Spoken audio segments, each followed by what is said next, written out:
Bonjour à toutes et à tous, on a eu un giga dump sur BTC, je l'ai prévu, une position a été prise à ce niveau-là, je vais vous expliquer la réflexion derrière, on ira faire le point aussi sur d'autres valeurs bien évidemment comme d'hab, mais laissez-moi vous montrer la suite pour BTC, on est parti.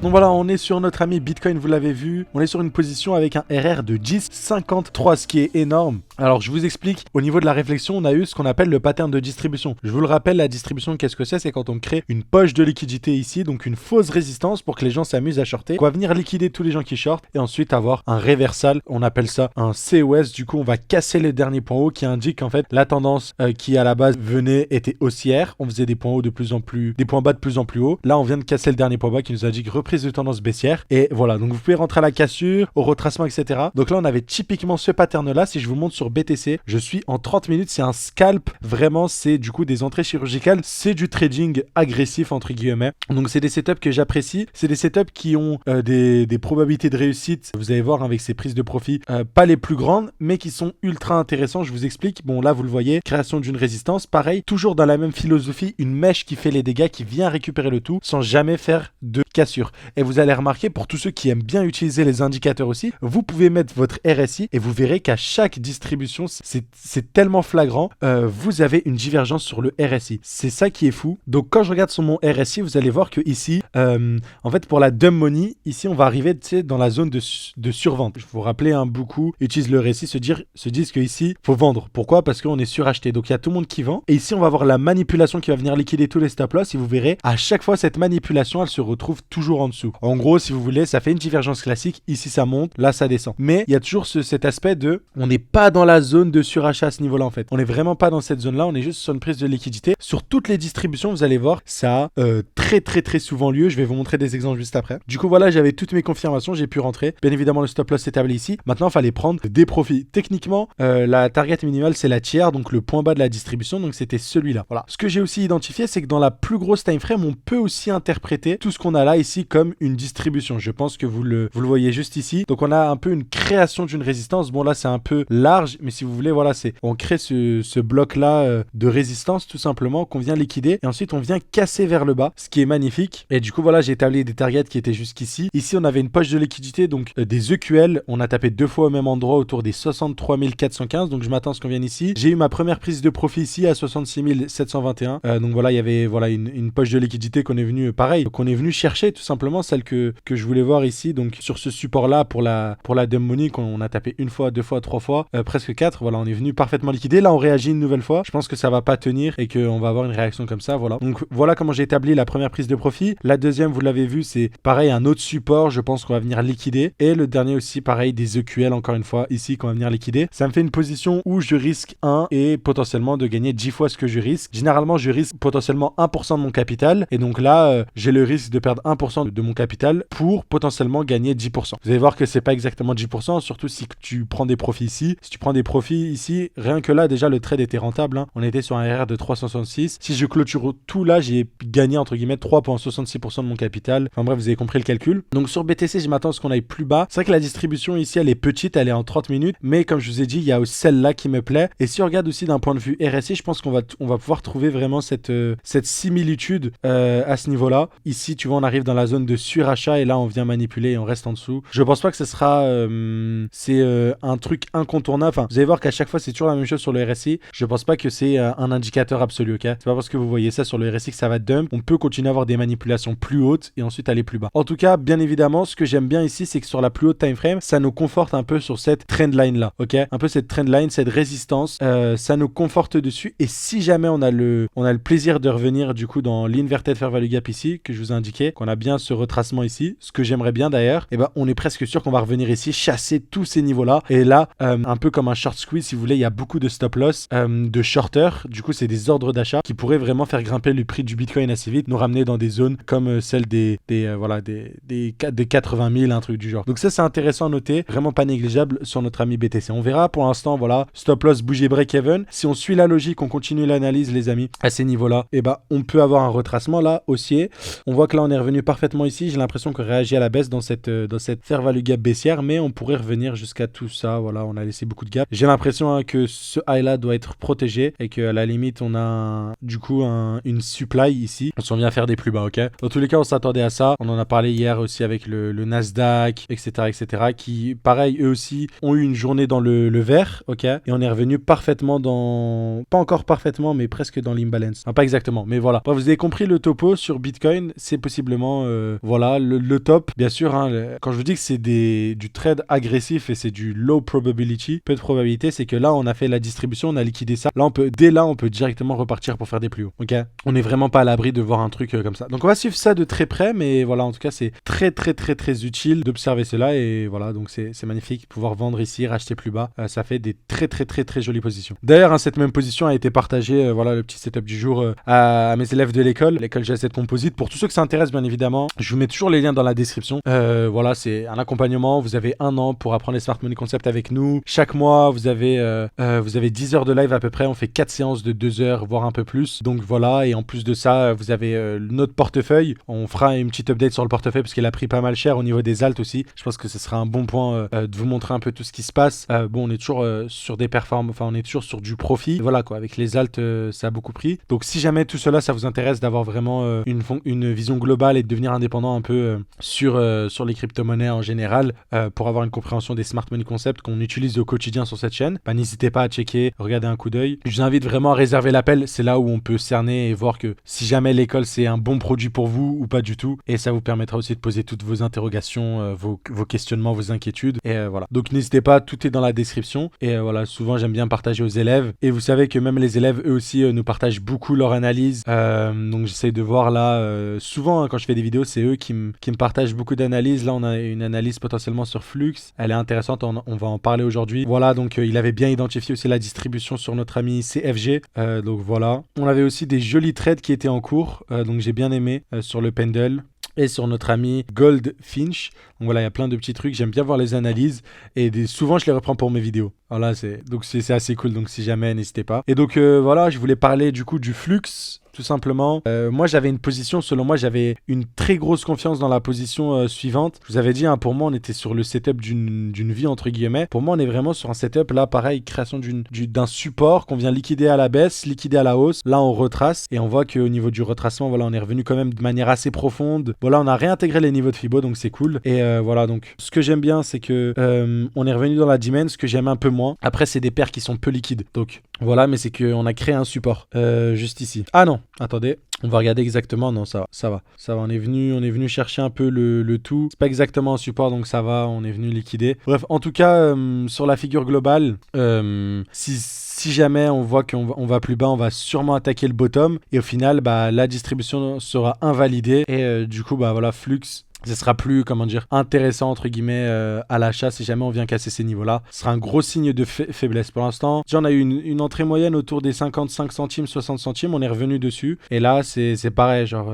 si vous voulez, on établit un peu la prise de risque. Le but, moi, c'était vraiment de sortir autour des 6-10 dollars sur le flux. Ok. Donc, bon, on verra bien ce que ça donne. Là, ce que je vise par rapport à ce que je peux perdre, voilà, ça, je pense que c'est un risque qui vaut le coup. Mais ne serait-ce que même cette position, voilà, c'est intéressant. On verra bien ce que ça donne en tout cas. Pour souligner un peu ce qu'on a vu au sein de l'école, c'est que on a potentiellement ici un bottom qui a été créé ici, donc faudra suivre. Là, vous avez vu, à chaque fois qu'on a une latéralisation, je vous dis, soit ça distribue, soit ça accumule. Ici, on a bien redistribué. Vous voyez toujours cette mèche hop de manipulation. Ensuite, c'est vraiment un dump sec.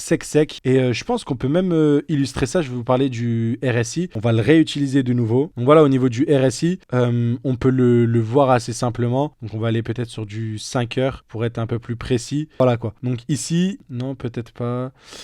Je sais pas quel time frame je peux utiliser. Ouais, voilà. Ok.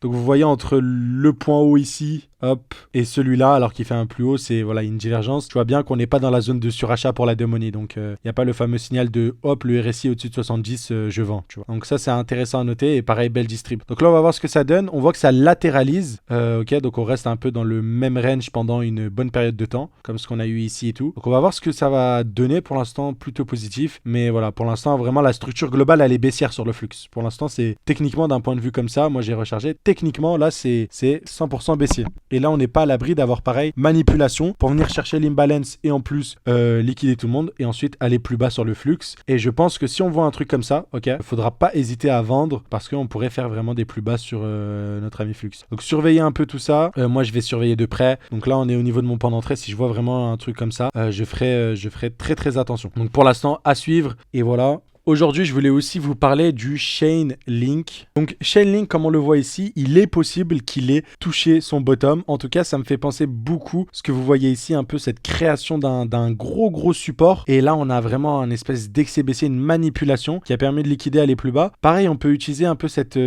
même logique, si vous voulez. On ira voir avec le RSI, mais voilà. Je pense que ici, ça pourrait être un lot protégé. Là, on est venu aussi casser le dernier high, donc j'aime bien. J'aime bien ce qui s'est passé. Et là, il faut vraiment tenir les niveaux. Pour l'instant, l'inverted fair value gap que je vous indique juste ici, elle a bel et bien tenu. Donc, quand je dis que ça a bel et bien tenu, on n'a aucune clôture en dessous. Il y a des mèches, mais on s'en fout des mèches. On veut juste aucune clôture. Donc, si jamais ça continue, on peut avoir quelque chose qui est intéressant. On n'oublie pas, on a aussi des targets sur la plus grosse time frame. Sur du mensuel, on avait dit qu'il y avait de l'imbalance à venir chercher. Mais là, au vu de la clôture du mois de juillet, bien évidemment, on est vraiment à quelques jours. Alors, où je tourne cette vidéo, on est le 29 juillet. Vous allez voir ça, vous, le 30 juillet à 6h30 du matin, comme tous les jours. Mais voilà, vous le voyez juste ici. Cette bougie-là, où liquidation mais aucune clôture, c'est bullish. Vous appelez ça un marteau ou quoi que ce soit. Mais voilà, ça me fait penser un peu à la bougie qu'on a eue ici, quoi. Celle du bottom. Donc, il est possible, il est fort probable qu'on puisse repartir dès à présent sur notre ami Chainlink. En tout cas, belle zone d'accumulation. Je pense en tout cas que c'est ultra intéressant à acheter.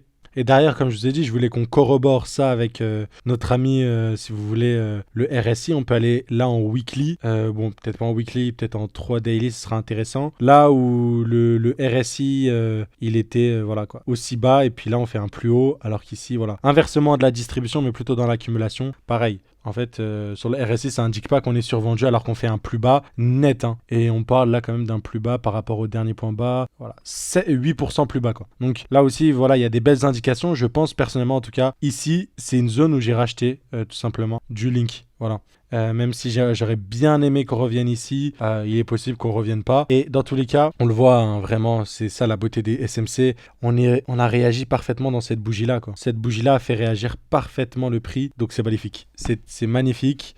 Je pense que voilà, on peut repartir dès à présent. On verra bien. Là, vraiment, ça ressemble pas à grand chose pour l'instant. C'est baissier, vous l'avez vu. Là, on fait un point bas. On a fait un point bas un peu plus bas. On risque de faire un point haut. Techniquement, il faudra attendre les cassures. Mais même sans ça, la suite logique, c'est soit on repart dès à présent, ou sinon, on aura un pic autour des 19$. Et voilà, on aura une deuxième zone d'achat. Donc moi, mon plan sur Link, c'est d'avoir acheté maintenant, mais d'avoir quand même une cartouche. Si jamais on a la chance d'avoir des zones plus basses, surtout si on voit peut-être un... En vrai, le Link et le BTC sont corrélés, mais on a vu des périodes où le BTC perdait beaucoup et le Link ne pas bouger. C'est pour ça que bon, il faut pas trop se baser non plus sur le fait que bah ouais, BTC peut dump ou quoi que ce soit, quoi. D'ailleurs, sur le Link, j'arrive plus à retrouver, mais peut-être que dans l'émission de demain, je vous montrerai le nombre d'adresses qui a des adresses de whale qui ont un certain nombre de links. Et bah, elle a augmenté. Le nombre de personnes avec $1 million équivalent en Link à l'heure actuelle, il est beaucoup plus important depuis ces niveaux-là, quoi. Faudrait que je retrouve, mais voilà, je pense vraiment qu'on est dans une période d'accumulation ici et que ça devrait bien se passer. On devrait avoir notre prochaine zone baissière. Et on l'a dit, hein, prochaine target pour moi, c'est vraiment ces niveaux-là. Je pense qu'on peut aller chercher les 28-30$ sur notre ami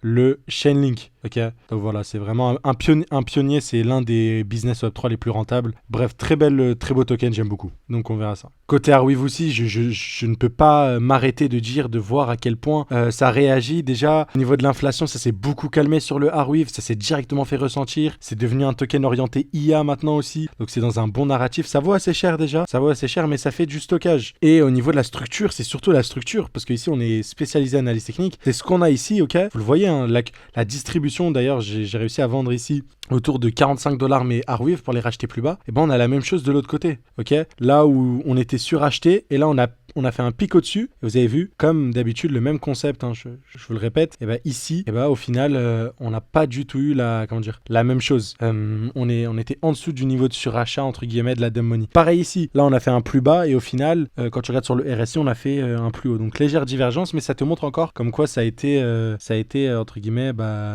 manipulé quoi, dans la globalité quoi. Et ça te montre qu'on n'est pas forcément, mais du coup fortement possible qu'on soit du coup sur une accumulation. Et là, voilà, on casse franchement, on retrace, là ça réagit bien. Dès là, voilà, moi c'était belle zone d'achat ici. Voilà, tu peux mettre ton stop ici à peu près, viser les plus hauts, voire beaucoup plus. Et si on suit la logique du link, pour rappeler, hein, chaque valeur elle bouge de supply en supply. Donc là on a commencé par celle-là, hop, belle réaction à peu près ici. On a commencé à réagir dans celle-là. Je pense que voilà, même celle-là on a réagi. On peut, voilà, je vais entourer cette zone en bleu parce que je j'ai pas exactement encore la zone. On va s'arrêter, mais voilà, à peu près, voilà, dans les alentours des 50 à 70 $, c'est le prochain arrêt pour le Arweave. Donc potentiellement un x2 à ne pas négliger pour le coup. Je voulais faire une petite update sur le route. Le route c'est pareil, comme d'hab, on est dans les phases où quand ça monte pas, ça descend pas, que c'est latéral. On est dans les phases d'accumulation ou de redistribution. Pour moi, on est dans les phases là où on accumule sur le route. On va voir ce que ça donne, mais en tout cas très intéressant. On est voilà dans le bloc initial à l'origine du pump et j'aime beaucoup. Et donc voilà. Ce que je voulais vous dire ici, c'est que j'ai réussi grâce à cette phase d'accumulation à lisser mon prix d'entrée. Il est très proche des 3 $ plus à 3,30 à peu près, 3,20, 3,30 environ. Et voilà, donc je suis sous l'eau à l'heure actuelle, mais voilà, on vise quand même continuation. Le route c'est un low cap, donc il faut faire attention aussi. Mais voilà, là tous les contextes semblent bien tourner et j'aime bien ces latéralisations pour le coup,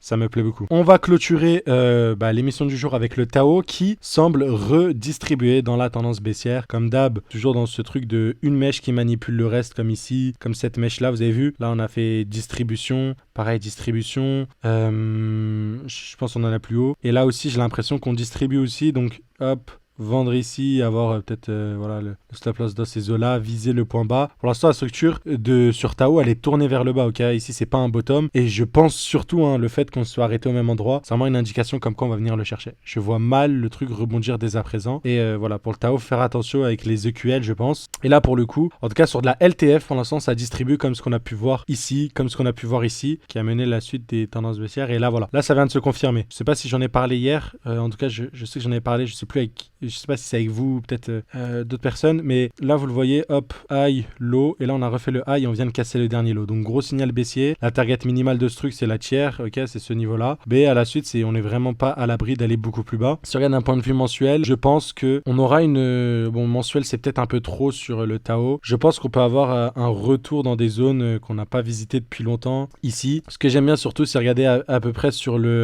sur des graphiques qui ont plus d'historique et regarder à peu près voilà quoi. Là il y a la G-Range initiale, on ne l'oublie pas et voilà, on a tout ce gap là qui n'a pas été cherché, voilà, qui pourrait aussi être intéressant. Je pense qu'ici on aura une forte probabilité d'un bottom sur le Tao. Peut-être je pense qu'on peut avoir, voilà, là ça ressemble beaucoup à une accumulation, donc peut-être juste un signal qui pourrait être intéressant, genre une mèche qui liquide le tout pour repartir quoi. Si vous voyez une clôture en mèche sur à peu près du weekly ici, ça pourrait être un gros signal aussi sur le Tao. Voilà, piquer vers les 180 $, ces zones là, je pense que faut pas, c'est pas négligent, c'est pas débile, et à ne pas négliger, ça peut vous donner aussi une potentielle entrée sur le Tao qui est intéressante. Demain on reparlera du Caspa parce que là on s'approche dangereusement de ma zone.